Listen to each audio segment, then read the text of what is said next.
Hey everybody!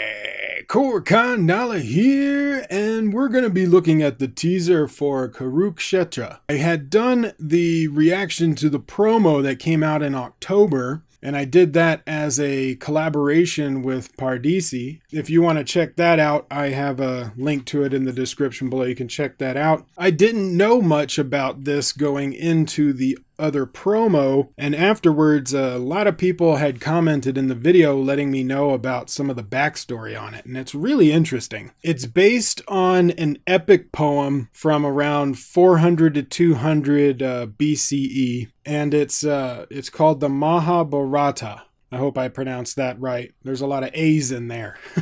But it's a really important piece of literature, ancient literature. I was looking up some stuff on it. It was an important source of information on the development of Hinduism between 400 and 200 BCE, regarded by Hindus as both text about Dharma, which is Hindu moral law, and history, actual history. The Mahabharata consists of a mass of mythological and didactic material arranged around a central heroic narrative that tells the struggle of sovereignty between two groups of cousins. It's huge, and it says here the poem is made up of almost 100,000 couplets. That's insane. That's so huge. About 7 times the length of the Iliad and the Odyssey combined. And it's divided into 18 sections, plus there was a supplement that went along with it. Oh, it's crazy. It's huge. Now, this movie, from the comments in that video and other conversations I've had with other people afterwards, is there's some controversy in there on what the movie is going to be based on, because there's hundreds of characters. It's a huge story, a huge poem. Some people don't like who they're focusing on. It makes perfect sense that whatever movie you make using this text, there's going to be people that won't like it. Because when you have a story in your head, you're seeing it in your head, you have your favorite characters, and if they don't use your favorite characters in the way that you want it, you're going to hate the movie. You got to keep an open mind and just see what they do. I know some people have dismissed the movie altogether already because it's not following their favorite character, or it's not following the story that they wanted them to do. But you know,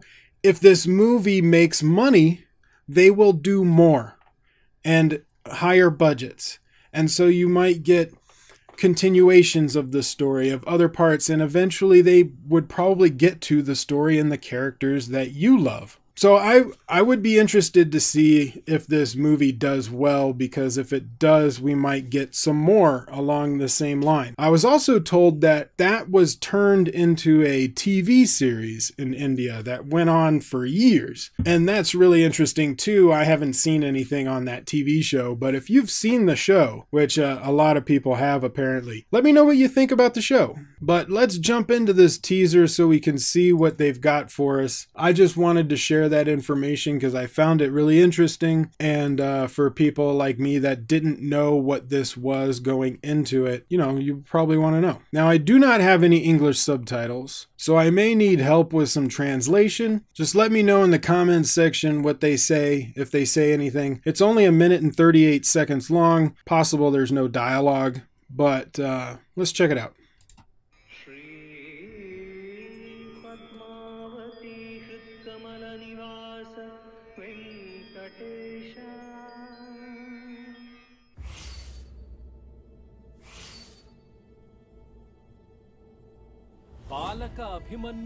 Oh, that's pretty cool. Yeah, I don't know what they're saying, so you guys will need to help me on that. A boy becomes a warrior. Oh, that's interesting. The armored horse.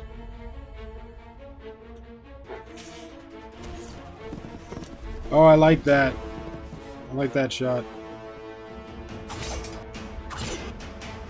He's got very wavy hair.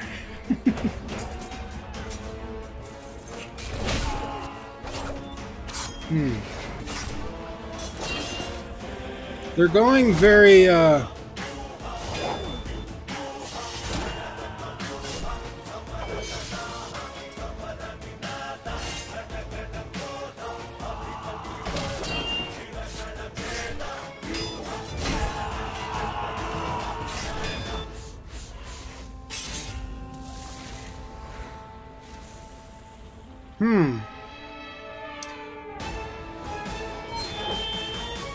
That was kind of cool. I like the sword coming. So there's a bit of information that we can glean from this. You know, they said it's from the story of a boy becomes a warrior. You'll have to let me know which character that they are talking about. But that's a pretty cool shot of him jumping in the air. You have a nice upshot with the sun behind the clouds as your backlight. It looks cool, like a superhero almost, which we'll kind of get into in a minute. So right off the bat, we saw him kind of jumping really high, almost flying in the air. And in this step down. So he's obviously doing some kind of wire work because he steps softly, there's a false wind, and he goes up again. It's kind of like, you know, a lot of martial art films that have that kind of fantastical fighting that's in it. So that means that they're going to go along with that. They're going to be using that kind of over-the-top fantastical action sequences, which there's nothing wrong with that because it is supposed to be like a fantasy film. The horse's armor looks pretty neat. Leather with stuff on it looks pretty cool. I like that. That is a cool shot. A lot of you that have seen some of my other videos know that I really enjoy landscape shots, and that's a great one. With the sun coming down behind the mountains, the greens of the trees. I like how the sun is kind of changing the color of the trees, and then you have the chariot and the horses going along. It looks great. I like that. Right here, the costumes, they don't look top-notch. So the fabrics feel a bit thin. They don't have like the weight that an expensive garment would have. This feels more like a costume. Again, nothing wrong with that because of the budget that they have working with. I mean, that's what you get with those kind of budgets. I just wanted to point it out that you're not going to get that kind of rich, really thick kind of fabric that you see in bigger budget movies. So they are portraying him as like an epic hero. Like I had mentioned earlier, almost a superhero. But that is more of a fantasy character. He's got the wind blowing his hair, which I kind of like that. But him doing his movements right here, right there and right there, it's not very good green screen. The background is moving when he is not. You can see the shields in the background like floating up to the side, and the distance doesn't look quite right. So there's going to be a lot of green screen elements. I'm not sure if that's going to end up getting distracting or if it's just in a few shots. Possible that they haven't really finished all of their visual effects stuff yet, and this is just a, you know, it's just a teaser. Maybe they're not done with their visual effects, but some of these green screen elements are very noticeable. But if the story is good, it really won't matter that much. Now that is cool. You've got a lot of people in costume with the shields and the spears, but the people behind them are elements. They're like matte paintings and probably replication of the characters that you saw in the beginning in the front line, because the front line was the only line of actual people. Everyone behind them was more of matte paintings and CGI or repeated footage of those people that you saw in the front line. This is kind of cool because it shows the strategy of what they're doing. Everybody in a formation, the horses are running around in a circle, and I like that kind of stuff. I really like seeing what the battlefield looks like so that when you focus in on a character in the battle, you know where they are. So I love it when movies do that. Now right here, this is the kind of stuff that can kind of get distracting, or it can end up becoming more of a aesthetic or a style that the whole film has. It depends on how they pull it off. In the teaser, it's very noticeable. In the movie, it might be noticeable, but because of the style of the overall film, we won't mind so much, kind of like when you watch 300. The style of 300 is very different, but you don't mind, because it matches throughout the whole film and it fits the story and the tone. But when he goes through the line and spears the people, it looks like they kind of cut those people out and just slid the picture. and so it doesn't look quite right if you were trying to make like a really clean action sequence. But if they're doing this as the style of filmmaking throughout the entire film and it's set up well, it would work just fine. At least it's not a shaky cam. At least it's not quick cuts. You know, they're trying to pull the camera back and show a large scale with little money. See, now right here, he's going to jump in the air and you can just see like they're just moving the picture of him. As you know, he's on a wire and they're just lifting him in the air, and it's very noticeable. I would have liked some of the wire work to be better. However, it could also still fit in with the style of filmmaking that they're going for if all of the action sequences are like that. The thing is, if you're going to go for that action, that style, you have to do it throughout the whole movie. You can't just do it in clumps and try and make some things clean and some things stylized. You have to pick one and be consistent throughout the whole film. So if they're going to be like this consistently through the whole film, I won't mind. If they jump back and forth and try different styles that don't mix, that's when it becomes distracting. And again, no shaky cam, no close-ups, no quick cuts, because the SCQ, that kills any action sequence. So you can tell these are prop spears. Look at the top spear coming in from, looks like the right side. The spearhead is tilted down.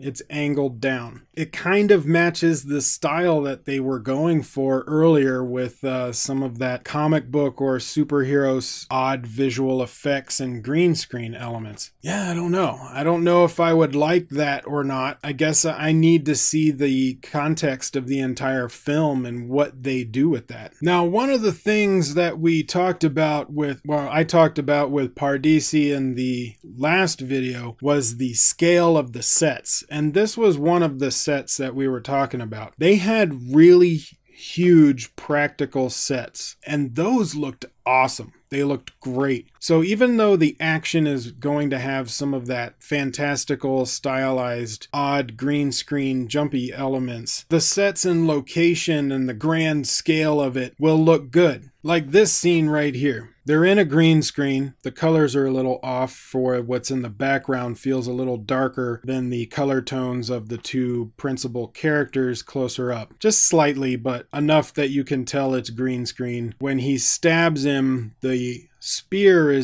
feels like it's a good foot away from his stomach.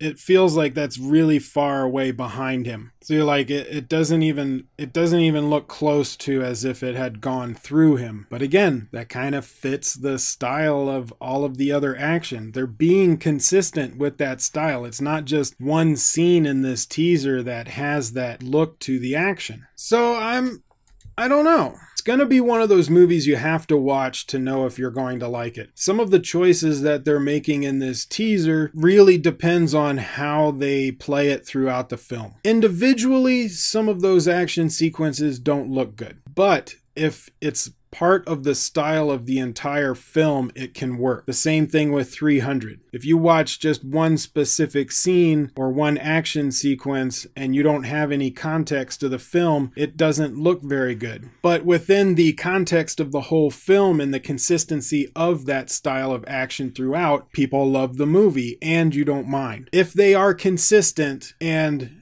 have that look and style for all of the action, I think it would be all right. The grand scale of the sets is what I was impressed with on the previous teaser. I did like the other teaser more than this one, and the sets really impressed me. Now, if I had just seen this teaser and I hadn't seen the other promo, I probably would end up dismissing the movie. And I might see it like on DVD or something. But because I saw the other promo and I was really impressed with those sets and the set design, that I would give it a try, and I would see this in the theater because I know what some of the production is going to look like on a big scale. It's the action that I'm a little worried about, but they could pull it off. But I'm interested in knowing what you guys think. What do you think about some of these action elements? Is the green screen part just gonna totally throw you off and you're not gonna like it even if it is a consistent style and fits the context of the film? Or are you like me, you'll keep an open mind and see how it plays out in the film as a whole? I've got links in the description below for all of my social medias, for the other reaction for the promo that I did with Pardesi. That's down there if you want to watch it, because we had a long discussion. That was great. I also have my Mailbox, my Patreon, all that jazz. And I am trying to schedule more things for the channel. And so tomorrow morning, my time,